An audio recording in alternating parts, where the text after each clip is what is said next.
Jadi kalau masih kehidupan orang sedana, ada yang dari umur kecil sampai segede itu rumahnya gitu-gitu aja, biarin. Nggak ada ininya. Kesuksesan nggak diukur dari situ. Dari muda kepengen punya mobil kok belum punya motor game, masih motor lama, udah biarin. Ada yang sindirom Habib mah kayak orang benar. Bukan, saya ngajak para jamaah.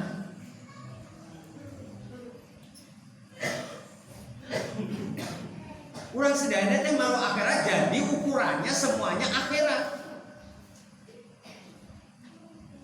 Contoh orang sedayana ada tamu. Kalau kita nyuguhin tamu, misalkan tamunya nggak ngasih duit ini, kita nyuguhin kopi, nyuguhin makan, nyuguhin ini, secara perhitungan dunia rugi juga. Tapi karena perhitungan orang sedayana ini orang akhirat, jadi akan sebanyak mungkin, akan memuliakan tamu sebaik mungkin, semuanya disodorkan. Karena apa? Orang sedana tahu ketika kita kemudian memuliakan tamu itu perintah baginda Nabi.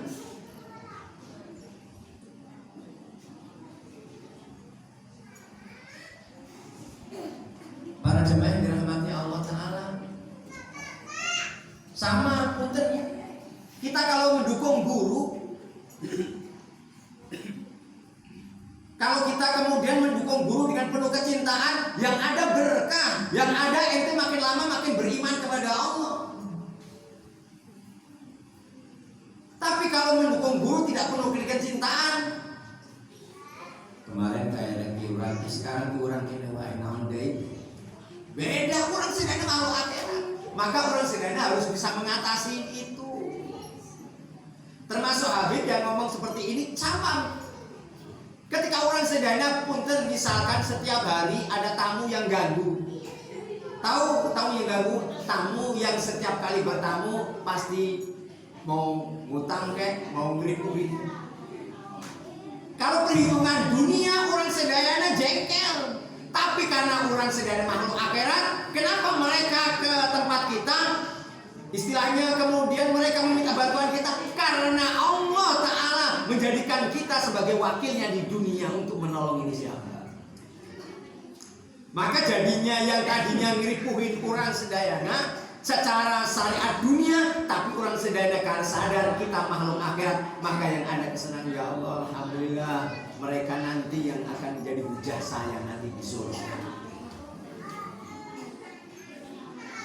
Jadi orang sedayana ketika menjalani hidup ya dengan penuh kesenangan. Ketika ada orang misalkan minjem duit baik ke kita kalau punya dikasih, kalau nggak punya tinggal ngomong nggak punya. Nah karena kita sadar makhluk akhirat, maka yang ada bukan perhitungan dunia, perhitungan akhirat, maka kita akan menjadi orang-orang yang senang. Jadi saya mengajak para jamaah sehingga dalam hidup itu tidak dipenuhi dengan menggerutu.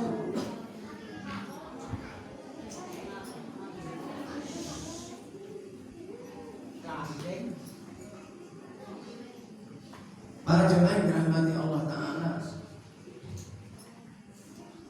orang sedaya sudah tahu ini baik, itu buruk, sudah tahu.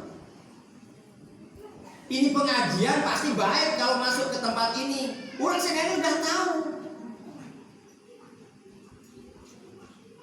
Kemudian memuliakan guru sudah tahu keutamaannya. Cuma karena orang sedayana tidak menyadari sepenuhnya bahwa orang sedayana makhluk akhirat, maka orang sedayana jadi akhirnya bosan.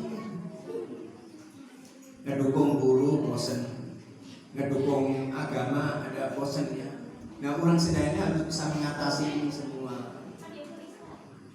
Karena ada ancaman dari baginda nih, manis dada ilman walam yazdad dan lam yazdad nalar labudan. Orang ilmunya bertambah, tapi pengamalannya nggak bertambah. Dia bukan dekat sama Allah, tambah jauh. Walaupun ilmunya, kitabnya selemari. tapi pengamalannya tidak kelihatan. Nah, ini dikategorikan orang malah tambah jauh dari Allah Ta'ala. Ilmunya tidak harusnya ilmu khasyah dulu. Ini malah justru tidak, ilmu cuma hiasan. Nah, orang sedayanya menghindarkan ini. Yang dikatakan al ilmu nur, ilmu itu nur. Ketika kita punya ilmu begini, oh berarti caan jalan. Nah, para jamaah dirahmati Allah Ta'ala, intinya malam ini saya ngajak para jamaah menjadikan setiap kewajiban, kebiasaan itu jadi kesenangan. Karena kurang sedayanya makhluk akhirat. Nah, malaikat Israel ini kalau nyabut nyawa seseorang, mereka tidak harus sakit dulu. Bisa jadi yang sakit tahunan gak mati-mati, saya yang jaga seperti ini, sebentar lagi dipencet jantungnya, cetret, udah hilang. Makanya salah satu bahwa ilmu kita bermanfaat, salah satu cahaya Allah sudah masuk ke dalam tubuh orang sedana, salah satunya itu. Orang sedana hati-hati dalam hidup, orang sedana kemudian menyadari orang sedana makhluk akhirat, dan orang sedana berusaha menyempurnakan sebagai manusia. Kalau kita biasa ada perselisihan sama tetangga, biasanya kita kemudian balas. Nah, karena ada pengetahuan agama, karena kita kemudian sering bersolawat kepada baginda Nabi, maka kemudian kita akan jadi orang yang ngalah. Kalau secara manusia, orang-orang ngalah itu kalah secara manusia, tapi secara dihukum Allah, orang-orang yang ngalah itu orang yang menang.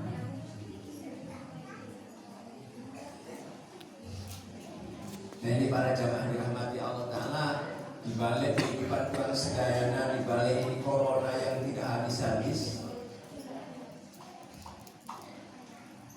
yang dibalik semua keadaan yang mungkin kadang-kadang membingungkan kita, maka tidak ada jalan lain kecuali orang sedayana terus mendekatkan diri kepada Allah, mendekatkan diri kepada baginda Nabi SAW. Dan Habib menyaksikan, wabil khusus para tokoh sepuh, istilahnya kalau kewajiban itu gak usah dibahas lagi tentang sunnah. Nah, orang sedayana Habib mengajak yang tadinya sunnah teh memang secara hukum dikerjakan dapat pahala, nggak dikerjakan nggak apa-apa, diubah. Bukan itu sunnah teh, tapi sunnah dikerjakan semata-mata karena kepengen membahagiakan baginda Nabi, karena ini diperintah baginda Nabi. Kan ada jaminan, man ahya sunnati faqad habani wa man habani kana ma'i fil jannah. Siapa yang menghidupkan sunnahku, berarti dia mencintaiku. Siapa yang mencintaiku, dia akan bersamaku ke surga. Jadi misalkan anak-anak muda, kalau sesepuh dia sudah biasa, qobliyah, ba'diyah, doa, misi anak-anak muda, misi gitu. Qobliyah, ba'diyah nggak dipentingkan, cuma kenapa kan nggak dikerjakan sunnah? Iya. Nah, untuk menuju orang sedayana menjadi kesempurnaan sebagai seorang hamba, nah kita ubah.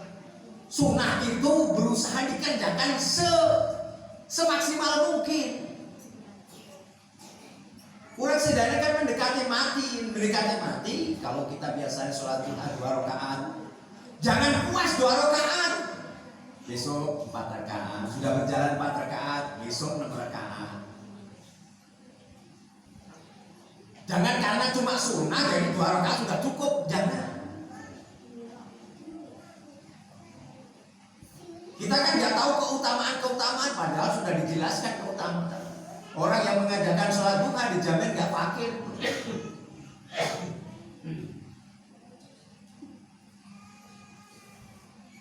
Nah, orang sedayana misalkan qobliyah subuh, ketinggalan tuh rugi atau tidak, itu jadi pertanyaan.